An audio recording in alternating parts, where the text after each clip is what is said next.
Hey everyone, we're going to try this again. I had previously started to record a video, but my sister contacted me and said something was happening at work, and she wanted me to check my scanner, and yeah, so I'll deal with the scanner later, but it looks like every ounce of information's been deleted from my scanner.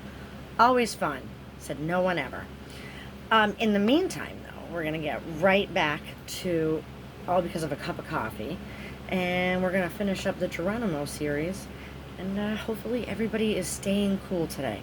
Lots of water, take breaks. That's the best you can do for yourself today. So, without any... Oops, sorry, I didn't mean to blind everyone. Without any further ado, here we go. Risky rodent travel. We climbed off the plane. A cute female mouse wearing a bikini greeted us. She hung a garland of flowers around each of our necks. "Welcome to Sweet Rose Island," she squeaked. Outside the airport, we headed for the rental car.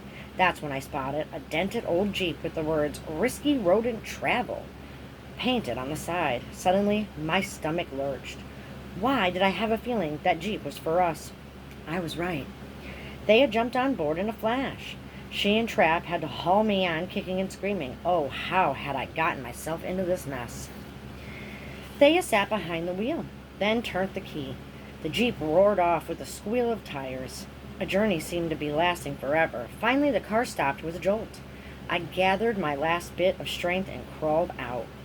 To my horror, I realized we were at the harbor. Thea immediately jumped into a dangerous-looking, pencil-thin speedboat. The others followed, but not me. Not this time. I dug in my heels. "I'm not getting in," I shrieked. "Boats are bad enough, but I cannot get on a speedboat. It's just too scary." Just then, Trap let out a squeak. "Geronimo, look," he cried, pointing to the bottom of the boat. Someone left a copy of Ratty Potter, and it's signed by the author. For a moment, I forgot where I was. I love Ratty Potter.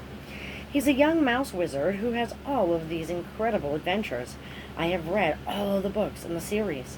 It would be so amazing to get a copy signed by the author. I leaned over to get a better look into the boat. And that's when Trap grabbed my tail. He yanked me into the boat. I had been tricked. Thea started the engine. "Help! I'm being mouse-snapped," I shouted, terrified. But no one was around to hear me. No one except my family, that is. And they are the ones doing the mouse-snapping. "Relax, big brother," squeaked Thea, fastening her seatbelt. "We're off to Butterfly Island. Get ready for an amazing time." Next chapter, the 10 stages of sickness. Do you suffer from motion sickness? I do. So do I get sick on boats. I get sick on planes. I get sick in cars. It's really the most awful feeling. First, my ears begin to buzz. Then my tail twitches. Then my eyes cross. Then my stomach lurches. Finally, I turn as pale as a slice of mozzarella. When we reached Butterfly Island, Thea, Trap, and Benjamin had to carry me off the boat. "I'm not getting on any plane, boat, or car," I shouted, "ever again." Thea stared at me with an innocent expression. "Who said you have to?" she smiled. "You mean no planes?" I asked, looking around. "No planes," she replied. "No boats," I continued, still not convinced. "Not a one," she agreed. "No cars. No trains," I pressed in disbelief. Thea just kept shaking her head. At last I heaved a sigh of relief. Thank goodness. There would be no more wild rides. I was beginning to feel like my old self. "Which way do we go now?" I asked cheerfully. "Where is this famous Valley of the Cheesettes?" Thea waved her paws in one direction. "Oh, it's around here," she answered. I unfolded a map. That's when I noticed something. The whole island was shaped like a giant butterfly. How very odd, I thought. I looked around me.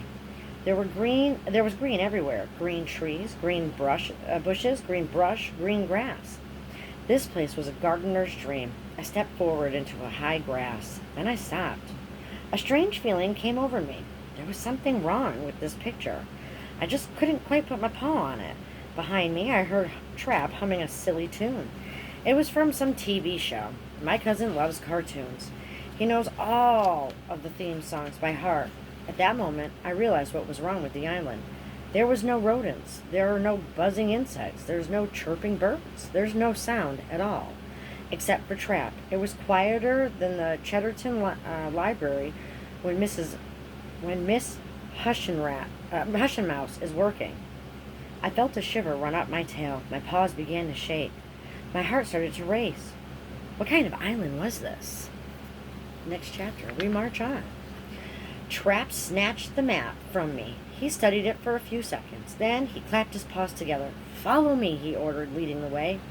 We started marching. We marched for 1 hour. We marched for 2 hours. We marched for 3 hours. The sun began to set. We had been marching for at least 5 hours. Soon it was dark. I could barely see my nose on the end of my snout. Did I mention I'm afraid of the dark? I'm also not the most in-shape mouse on the block. In fact, I guess you could say I'm in no shape. No shape for running or jogging or even fast walking. Can we just take a break now, I begged. The trap insisted we were almost there. I groaned. My paws were covered in blisters. The backpack they had loaned me weighed more than my Uncle Cheese belly after Christmas dinner. I felt like I had been run over by a 50-pound block of Swiss. Even my whiskers were sweating. That sounds like a hard day's work. Just then, I had the most horrible thought. Trap, are you sure you know where we're going? I asked my cousin. He whirled around annoyed. Of course I'm sure. We go forward, squeaked Trap. I thought about that for a moment.